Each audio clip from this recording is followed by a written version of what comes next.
જૂનાગઢમાં social media પર શેરબજારમાં નફાની લાલચ આપી ખોટી ટિપ્સ આપતો આરોપી ઝડપાયો। કેશોદમાં એક વ્યક્તિએ શેરબજારમાં નફો અપાવવાની લાલચ આપી વિવિધ રાજ્યના લોકોને પોતાના સોશિયલ મીડિયાના ગ્રુપમાં જોઈન કરાવે છે અને સેબીમાં કોઈપણ નોંધણી કરાવ્યા વગર શેરબજારની ટિપ આપવા માટે રૂપિયા વસૂલી રહ્યો હોવાની એલસીબીને બાતમી મળી હતી। એલસીબીએ ત્વરિત કાર્યવાહી કરી સરસ્વતી માર્કેટમાંથી શ્રી ગણેશ ઓફસેટ નામની દુકાનમાંથી આરોપીને ઝડપી લીધો। પોલીસે કોમ્પ્યુટર, પેનડ્રાઈવ અને મોબાઈલ સહિત 42,000નો મુદ્દામાલ જપ્ત કર્યો છે। તપાસમાં ખુલાસો થયો છે કે આરોપી ખુદને શેરબજારનો જાણકાર ગણાવી સારા નફાની લાલચ આપી લોકોને મારુતિ ટિપ્સ ગ્રુપ દ્વારા નામના ગ્રુપમાં એડ કરી છેતરપિંડી આચરતો।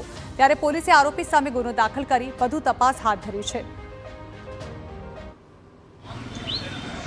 આમાં પોલીસ પાસે કોઈ અરજી કે કોઈ અરજદાર આ બાબતે રજૂઆત કરવામાં આવેલા નથી, પરંતુ જે સોશિયલ મીડિયાના માધ્યમથી અને હ્યુમન સોર્સિસથી એ માહિતી મળતા કે આ વ્યક્તિ કોઈપણ પ્રકારની રજિસ્ટ્રેશન વગર લોકોને સલાહ આપીને ચાર્જ વસૂલ કરી રહેલો છે, તેના આધારે છે આ કાર્યવાહી કરવામાં આવી છે।